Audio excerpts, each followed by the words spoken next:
فاتحہ۔ بسم اللہ الرحمن الرحیم۔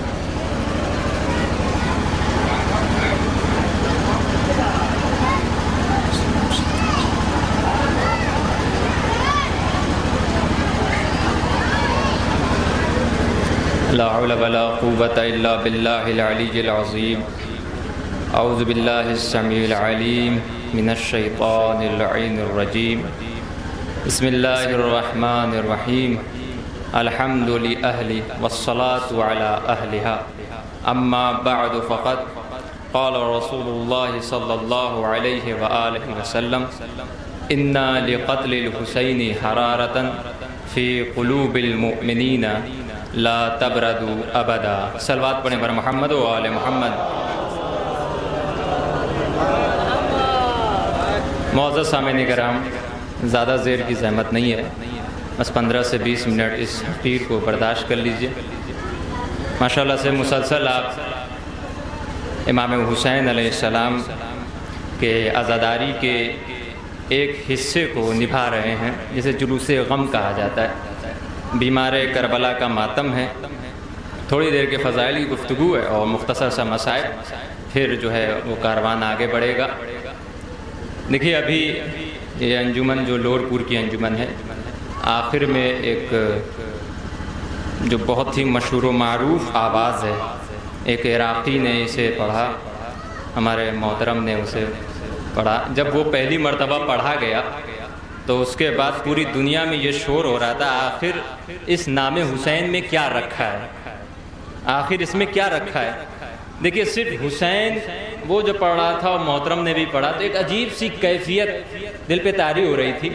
مطلب یہ ہے کہ امام حسین علیہ السلام نے کربلا کے میدان میں اپنی قربانی اس طریقے سے پیش کی کہ لوگ امام حسین کا کام سن کر یاد تو کریں، نام سن کر بھی لوگ یاد کرنے لگے۔ توجہ کر رہے ہیں؟ اور ہر جگہ فرش غم بچھایا جا رہا ہے۔ میں نے ایک حدیث پڑھی ہے، ان لقتل الحسین حرارۃ فی قلوب المؤمنین، بے شک قتل حسین سے مومنوں کے دلوں میں وہ حرارت پیدا ہوگی، وہ آگ لگے گی جو قیامت تک ٹھنڈی نہ ہوگی۔ میں ایک واقعے سے استفادہ کر رہا ہوں۔ دیکھیے آپ اہتمام کرتے ہیں، یہ سید پور میں ایک بہترین بیمار کربلا کا اہتمام کیا گیا۔ محترم جناب بہترین ناظم عرشی مولائی صاحب اس خدمت کو انجام دے رہے ہیں۔ یاد رکھیے ہمارا کام کیا ہے اور 14 معصومین کا کام کیا ہے۔ ہمارا کام کیا ہے؟ ہم نے پرچم لگا دیا، تبرکات کو سجا دیا، لوگوں کو بلا دیا، پوسٹر لگا دیا، لیکن پیچھے سے کون ہے کہ جو ہماری ہیلپ کر رہا ہے، ہمیں جو موٹیویٹ کر رہا ہے کہ تم کرو تو ایک قدم آگے بڑھاؤ۔ ہم 14 ہاتھ پیچھے سے آمادہ ہیں، شرط یہ ہے کہ تم قدم آگے بڑھاؤ۔ میں آپ کو بتاتا ہوں، دیکھیے آپ اور ہماری کیا اوقات ہے، کیا بساط ہے، ہماری کیا بساط ہے۔ ہماری بساط جہاں تک تھی ہم نے اتنا کام کیا۔ اب وہ کہ جن کی بساط کی مجال یہ ہے کہ اگر زمین پہ بیٹھے رہیں تو آسمان سے تاروں کو بلا لیں، روٹیوں کو منگا لیں، اب ان کی بساط کیا ہے؟ یہی وجہ ہے کہ ہماری تعداد بہت مختصر ہے، بہت کم ہے، مگر اس سید پور میں 15 سے یا 20 سے زیادہ گھر نہیں ہوگے، مگر آپ نظروں کو اٹھا کر دیکھیے، یہاں پہ بھی لوگ ملیں گے، آگے بڑھیے وہاں پہ بھی لوگ ملیں گے۔ وجہ کیا ہے؟ وجہ یہ سید پور کے نام پہ نہیں آئے ہیں، یہ حسین کے نام پہ آئے ہیں، یہ حسین کے نام پہ آئے ہیں۔ توجہ کیجیے، یہ حسین کے نام پہ آئے ہیں۔ اب ایک ہے ابو ذر غفاری کا سب نے نام سنا۔ دیکھیے پہلے امام کی معرفت حاصل کیجیے۔ کسی بھی انسان کی جب آپ کے دل میں معرفت ہوگی تو آپ کو پتا چلے گا کہ وہ کون ہے، وہ کیا کر سکتا ہے۔ ابو ذر غفاری جن کے بارے میں حدیث ہے کہ اس سورج نے ابو ذر سے زیادہ سچا آدمی دیکھا ہی نہیں۔ توجہ کر رہے ہیں؟ جس کا غلام اتنا سچا، اب سمجھیے اس کا آقا کو صدیق اکبر نہ کہا جائے، وہ اس کا حق ہے کہ اسے سچا کہا جائے۔ توجہ کیجئے گا، ابو ذر غفاری ایک جنگ خندق کا موقع ہے، بڑی مشہور جنگ ہے، میں بہت مختصر کروں گا، 15 سے 20 منٹ میں ایسی ہی باتیں ہو سکتی ہیں۔ ابو ذر غفاری جنگ خندق کھودی جا رہی ہے چاروں طرف سے۔ جنگ خندق ایک ایسی جنگ ہے کہ جس میں مشرک بھی ایک ہو گئے، کفار بھی ایک ہو گئے، سب ایک ہو گئے، رسول کے خلاف آ گئے۔ توجہ کیجئے گا، اب خندق کھودی جا رہی ہے۔ اب ظاہر سی بات ہے، ابھی جنہوں نے اہتمام کیا ہے ان لوگوں نے بھی پرچم لگائے ہوں گے تو تھوڑی دیر کے بعد آرام کر رہے ہوں گے کہ لائیے تھوڑا سا کچھ کھا لیا جائے، پی لیا جائے، پھر سے دوسرے علم کو نصب کیا جائے۔ وہی ہو رہا تھا، لوگ خندق کو کھود رہے تھے۔ لوگوں نے کہا یا رسول اللہ، اب اصحاب تھے 1000 صحابی تھے جنگ خندق میں، اور جنگ خندق میں جناب سلمان فارسی کی عمر 350 سال تھی۔ توجہ کیجیے گا، 350 سال۔ اب خندق کھودی جا رہی ہے۔ اب جو میں جملے کو بدلوں، جو صرف مسلمان تھے، ایماندار نہیں تھے، وہ رسول کے پاس آئے کہ یا رسول اللہ، اب یہ کدال تبھی چلے گا جب پیٹ میں کچھ جائے گا۔ توجہ ہے، اب اس زمانے میں جو بھی ہو، کھرپی ہو یا پھڑوا ہو، جو بھی ہو، یہ تبھی چلے گا، تلوار ہو، جو بھی ہو، تبھی چلے گا جب پیٹ میں کچھ جائے گا۔ رسول نے کہا ایسا ہے، اب میں اپنے بھی جملے میں اس میں منظر کشی کر رہا ہوں، رسول نے کہا ایسا ہے، تھوڑی دیر کے لیے کام کرو، بدم میں ایسے ہی نہیں بیٹھایا ہے، خندق کھودو تو پتا چلے کہ رسول کی نصرت کیسے ہوتی ہے۔ نہیں جانے دیا کہ نہیں، کام کرو اپنا۔ آئے، کام کرنے لگے، تھوڑی دیر کے بعد پھر آئے، یا رسول اللہ تھوڑی دیر کے لیے کچھ کھانا مل جاتا۔ رسول نے ایک پتھر کو اٹھایا، اپنے شکم مبارک میں باندھا، اور باندھنے کے بعد وہ کام کرنے لگے۔ اصحاب نے دیکھا میرا رسول جان رسالت، جان خدا، روح خدا، وہ کام کر رہا ہے، اس لیے وہ خاموشی کے ساتھ کام کرنے لگے۔ ابو ذر آئے، آنے کے بعد کہا یا رسول اللہ مجھے تو اجازت دے دیجئے۔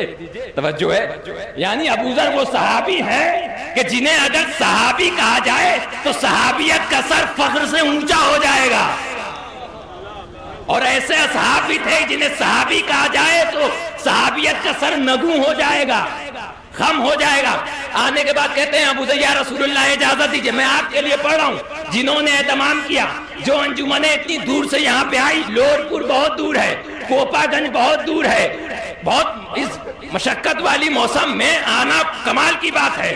اب یہ ابو ذر آئے، یا رسول اللہ اجازت دیجئے، تو رسول نے کہا کہ ابو ذر نہیں، بڑی محنت سے انہیں لگایا ہے، اگر تمہیں جانے دیا تو یہ سب کے سب رفو چکر ہو جائیں گے، اس لیے تمہارا رہنا ضروری ہے۔ ابو ذر نے کہا نہیں یا رسول اللہ، بس اتنا سمجھیے میں یوں گیا اور یوں چلا آیا۔ قبلہ دیکھیے گا، یوں گیا اور یوں چلا آیا۔ رسول نے کہا ٹھیک ہے، جاؤ، تیزی کے ساتھ آ جانا۔ ابو ذر گئے، دخل الباب کیا، زوجہ جو ابو ذر غفاری کی تھی وہ باہر نکلی، اور آنے کے بعد ابو ذر پریشان معلوم ہوتے ہو، کہاں ہمارا رسول بھوکا ہے۔ توجہ کر رہے ہیں، ہمارا رسول بھوکا ہے، ہم نہیں بھوکے ہیں۔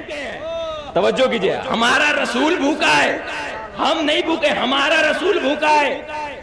زوجہ نے کہا کہ ٹھیک ہے، ہمارے گھر میں تھوڑا سا آٹا موجود ہے اور بکری کا چھوٹا سا بچہ ہے، اسے ذبح کرتے ہیں، رسول کی دعوت ہو جائے گی۔ ابو ذر نے کہا ٹھیک ہے، تمام کرو۔ ابو ذر واپس آ گئے، اور آنے کے بعد کہا یا رسول اللہ آپ کی دعوت ہے میرے گھر، اب یہاں سے ساتھ ہو جائیے گا، آپ کی دعوت ہے میرے گھر۔ اب رسول نے جیسے ہی دعوت کا نام سنا، فوراً کہا علی آپ کی دعوت ہے ابو ذر کے گھر۔ توجہ، آپ کی دعوت ہے ابو ذر کے گھر۔ اب ابو ذر نے سوچا بھائی انتظام تو ایک کا ہے، علی آگے بڑھ گئے۔ چلیے سمجھ میں آتا ہے، کیونکہ علی نانے جبی توڑنے والے ہیں، بڑے بڑے بکرے نہیں توڑنے والے۔ یہ خیال رکھیں گے جتنا بنا اسی حساب سے کھائیں گے۔ اب جب ایک علی ہو گئے تو رسول نے فرمایا میرے 1000 صحابیوں آپ سب کی دعوت ہے، آپ سب کی دعوت ہے۔ بھائی یہ جنہوں نے اہتمام کیا انہوں نے اپروکس جو ہے وہ تعداد معین کیا ہوگا کہ 500 لوگوں کا انتظام کرنا ہے۔ اب اگر کوئی کہتے کہ 50,000 آئیں گے تو معرفت کی ضرورت پڑے گی، وہ یہ نہیں کہے گا 50,000 کیسے ہوگا، نہیں، اگر اس کے دل میں حسین کی معرفت ہوگی تو وہ کہے گا نہیں آنے دو، حسین کھلائیں گے، آنے دو کھلائیں گے۔ جب ابو ذر نے سنا کہ 1000 صحابی، اور آپ تو بہتر جانتے ہیں کہ ایسے ایسے کھانے والے، کمال کھانے والے آئے، رسول نے کہا کہ ابو ذر 1102 لوگ آئیں گے۔ دیکھیے میں ایک بات کہہ دوں، یہ منظر کشی میں کچھ الفاظ خطیب کے بھی ہوتے ہیں، باقی ایسے نہ روایتوں میں ڈھونڈتے رہ جائیں، کچھ الفاظ منظر کشی کے ہوتے ہیں۔ اب یہاں سے دیکھیے روایت کے جملے، اب جو ابو ذر غفاری جو ہیں وہ آہستہ آہستہ چل رہے ہیں، ابھی بڑی تیزی کے ساتھ گئے تھے، اب جا رہے ہیں تو بڑے آہستہ کے ساتھ۔ اب شاید رسول نے ابو ذر کے جب چہرے کو دیکھا ہوگا تو سمجھ رہے ہوں گے نا، ابو ذر بھی فکر میں ہوں گے کہ انتظام تو 2 کا ہے، 1000 آ رہے ہیں، کون ہے جو انہیں کھلائے گا۔ اب جیسے ہی دروازے پہ پہنچنے کے بعد دق الباب کیا، ابو ذر کی زوجہ نے دروازہ کھولا، کہا کہ ابو ذر پریشان، کہا کہ پریشان کیوں نہ ہو، اہتمام ایک کا، علی آ گئے سمجھ میں آتا ہے، 1000 آ رہے ہیں کھلائے گا کون؟ ابو ذر معرفت کی دہلیز پہ تھے، مگر ان کی زوجہ معرفت کی عجب دہلیز پہ پہنچ گئی، کہنے لگی ہاں انتظام تو دو کا ہے، کون لے کے آ رہا ہے؟ کہا رسول لے کے آ رہے ہیں، کہا دیکھو انتظام کرنا میرا کام ہے، اہتمام کرنا رسول کا کام، یہ رسول لے کے آ رہے ہیں تو اہتمام بھی وہی کریں گے۔ اب مجھے آپ بتائیے، بہار الانوار کی روایت ہے کہ آپ کے لیے کہا گیا کہ ہمارے اوپر اللہ ایک قوم پیدا کرے گا جو گریا کرے گی، ان کے بچے پہ، ان کے بوڑھے پہ، بہار الانوار کی روایت۔ یہ انتظام کرنا آپ کا کام ہے، اہتمام کرنا اس کا کام ہے جو 40-50 لوگوں کو لوڈ پور سے بھی بڑھا سکتا ہے، کوپا گنج سے بھی بڑھا سکتا ہے، کسی کی مجال نہیں ہے۔ اب واقعہ آ گیا ہے تو بات یہیں پہ ختم کر کے مختصر سا مسائل کروں۔ ابو ذر آ گئے، انتظام کتنے کا؟ 2 کا۔ آئے، رسول نے فرمایا ابو ذر کس کمرے میں جانا ہے؟ توجہ کیجئے، بہت آسان بات کر رہا ہوں تاکہ سمجھ میں آئے۔ ابو ذر کس کمرے میں جانا ہے؟ ابو ذر غفاری کا صحابیوں میں سب سے چھوٹا سا گھر ہوتا تھا، ہے نا، سب سے چھوٹا سا گھر۔ بڑی فضیلت ہے ابو ذر کے بارے میں بھی کہ بیابان صحرا نے، شاداب سبز و چمن نے ابو ذر جیسا صدیق نہیں دیکھا، یہ روایت کے جملے ہیں، ابو ذر جیسا صدیق نہیں دیکھا۔ اب توجہ کیجئے گا، ابو ذر نے کہا یہ جو چھوٹا سا کمرہ آپ دیکھ رہے ہیں، یہ کہا کہ 1000 ہیں، کیسے ہٹیں گے؟ ابو ذر نے بھی کہا کہ یا رسول اللہ بلایا آپ نے ہے، آپ ہی دیکھیے کیا کرنا ہے۔ اب تاریخ کے جملے ہیں کہ ابو ذر غفاری نے کہا وہ حجرہ، اب رسول گئے اس کمرے میں اور جانے کے بعد ابو ذر یہیں پہ بیٹھیں گے سب، کہاں یہیں بیٹھیں گے؟ کہا اچھا ایسا کرو تم دور ہو جاؤ۔ رسول نے اپنی انگشت مبارک کو بلند کیا، سامنے انگشت مبارک، دیوار پیچھے ہو گئی، ادھر دیوار پیچھے ہو گئی، انگشت مبارک ادھر، دیوار پیچھے ہو، میں خطیب کے جملے سے استفادہ کر رہا ہوں، ادھر دیوار پیچھے، ادھر دیوار پیچھے۔ رسول اللہ کی انگشت مبارک کے نظر کرم کا یہ اثر تھا کہ 5 افراد کی جگہ 1000 جمع ہو گئے، انجینئر کربلا کے میدان میں گئے تھے، انجینئر کربلا کے میدان میں گئے، ناپا کتنے لوگ؟ کہا 30 لاکھ۔ عباس کی نظر کرم پڑی، کبھی 4 کروڑ، کبھی 5 کروڑ، کبھی 6۔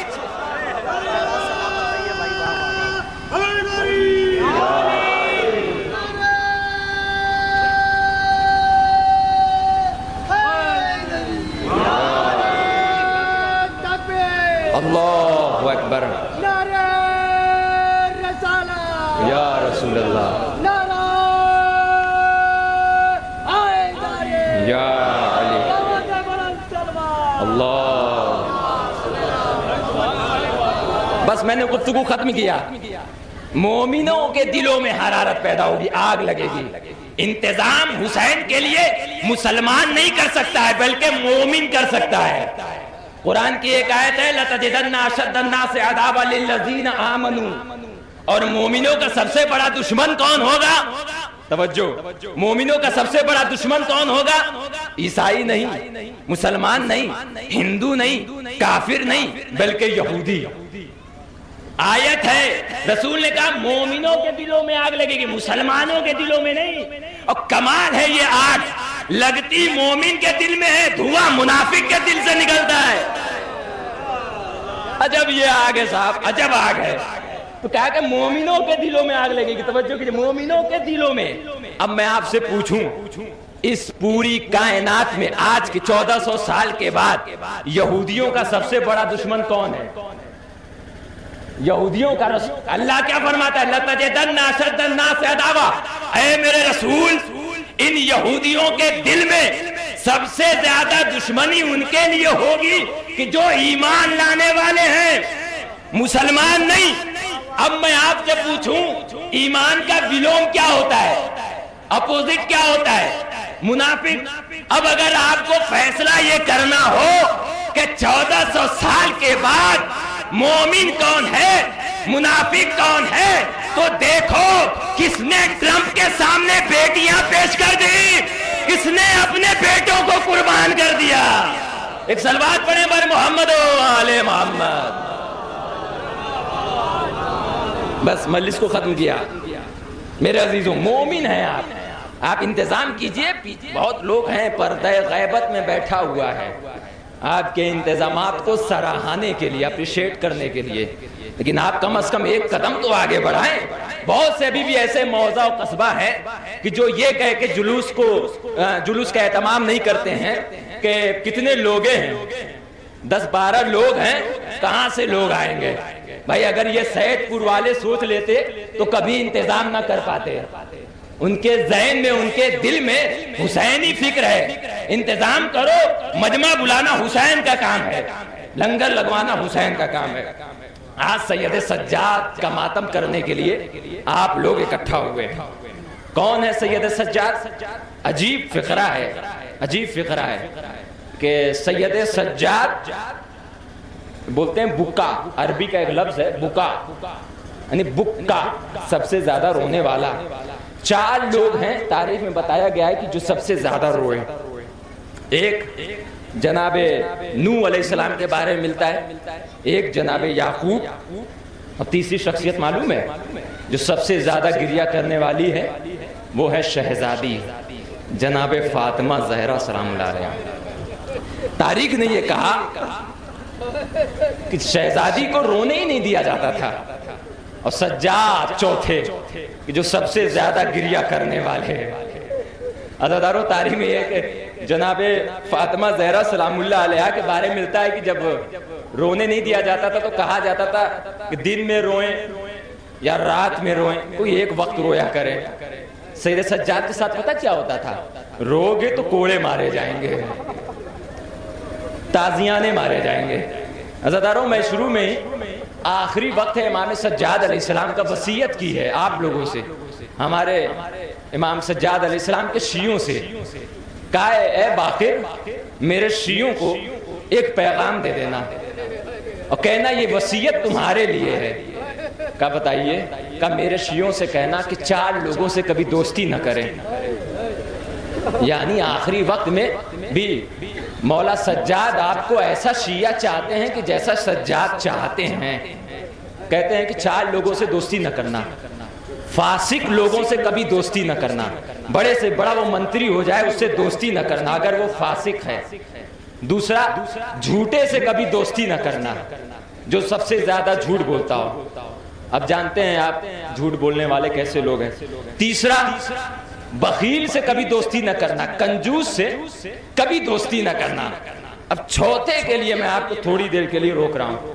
اگر آج کے بعد یہ امام کی وصیت سننے کے بعد اور اس جلوس کا آپ تبرک چاہتے ہیں تو یہ چوتھے پہ عمل کر لیجئے گا. امام سجاد فرماتے ہیں میرے بیٹے اب میرے شیعوں سے کہنا کہ ایسے سے دوستی مت کرنا کہ جو خونی رشتہ داروں سے لا تعلقی کر لے. اگر کوئی بھائی اپنے بہن سے بات نہیں کر رہا ہے, اگر کوئی بیٹا اپنے باپ سے بات نہیں کر رہا ہے, پورے معاشرے والوں سماج والوں اس کا بائیکاٹ کرو, اس سے دوستی نہ کرو. امام فرماتے ہیں اس سے اگر آپ چاہتے ہیں کہ اس جلوس کا تبرک اشک عزا کے ساتھ جائے تو اب گھر جائیے گا. اگر آپ کی ماں روٹ گئی ہو تو قدموں میں گر جائیے گا. کہا سجاد نے کہا ہے معاف کر دینا, سجاد نے کہا ہے. بہن سے اگر کوئی نا اتفاقی رکھتا ہے تو معاف کر دینا. بس عزاداروں یہ 4 وصیت پہ عمل کر لیجئے گا. عزاداروں امام سجاد کے سامنے پانی بھی رکھا جاتا تھا نا تو رونے لگتے تھے, کھانا آتا تھا تو رونے لگتے تھے. پوچھنے والے نے پوچھا مولا کیا ہوا, آپ کیوں گریہ کر رہے ہیں؟ امام سجاد نے کہا یہ پانی جو تم نے میرے سامنے رکھا ہے نا, اسی پانی کو دکھا دکھا کے سکینہ کو پریشان کیا گیا ہے. چوتھے امام گوشت کو دیکھتے تھے, گوشت کو تو رونے لگتے تھے. پوچھا کہ مولا گوشت کو دیکھ کے کیوں رو رہے ہیں؟ امام سجاد فرماتے ہیں تمہیں نہیں معلوم میرے قاسم کے جسم کے ٹکڑے کر دیے. ان کے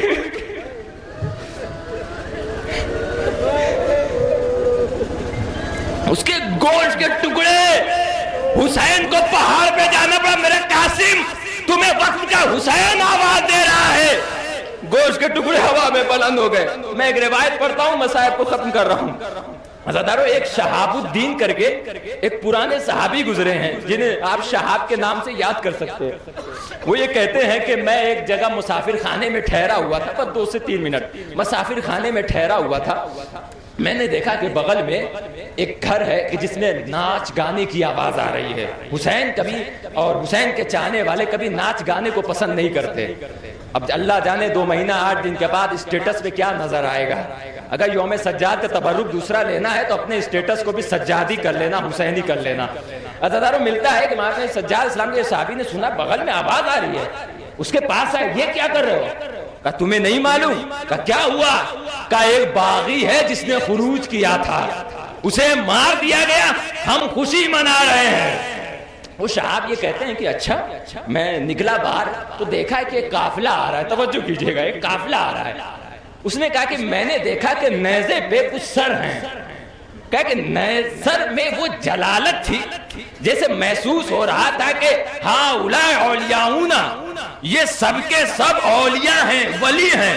ایسی آنکھیں, ایسے لب, ایسے رخسار, ایسے چہرے, ایسی زلفیں, کوئی انہیں مار سکتا ہے؟ وہ کہتے ہیں مجھے ان پہ بڑا افسوس آیا. میں آگے بڑھا تو میں نے دیکھا ایک شخص ہے کہ جس کے پاؤں میں بیڑیاں ہیں. پتہ ہے سب کے پاؤں میں بیڑیاں باندھی گئی تھی تو جیسے معمول کے مطابق باندھا جاتا ہے, مگر سید سجاد کی جو پیر میں بیڑی باندھی گئی ہے نا, وہ جو جانور تھا اس کے پیٹ سے لگا کے باندھا کہ سید سجاد اپنے پاؤں کو ہلا بھی نہ سکے. عزادارو, وہ کہتا ہے میں آیا, میں نے کہا کہ آخر تم لوگوں نے کیا کیا ہے؟ ایک مرتبہ اس نے اپنی ہتھکڑیوں کو سنبھالا, بیڑیوں کو سنبھالا, سنبھالنے کے بعد شہاب تم نے مجھے نہیں پہچانا. کہا مولا آپ تم کون ہو, مجھے نام سے جانتے ہو؟ کہا انا علی ابن الحسین, میں علی ابن الحسین ہوں. ایک مرتبہ شہاب کہتا ہے میرے ہاتھ کانپے, پاؤں لرزے. کہا مولا آپ تو امام حسین کہاں ہے؟ کہا وہ دیکھو نوکے نیزہ پہ ہے, سورہ کہف کی تلاوت کر رہا ہے. عزاداروں, شہاب یہ کہتا ہے میں نے کہا کہ مولا معاف کیجئے گا, مجھ سے کیا خدمت ہو سکتی ہے؟ اب میں آپ کو بتاؤں, یہ اس در سے تعلق رکھتے ہیں کہ جس نے ہمیشہ نوازا ہے. یہ وہ کریم ہے, کیا کرامت کی غیرت کا بادشاہ ہے یہ. وہ یہ کہتا ہے شہاب اگر میری کچھ مدد کرنا چاہتے ہو نا تو ایسا کرو, کچھ چادریں خرید کے لے آؤ.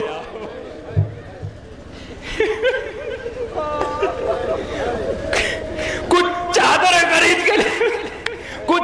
خرید کے لاؤ. عزادارو, تاریخ ملتا ہے اس نے کہا چادریں کہاں, میری بہنیں بے پردہ ہے, ان کے سروں پہ چادریں. اس نے کہا میرے پاس 1000 درہم ہے, چادریں لے کے آیا.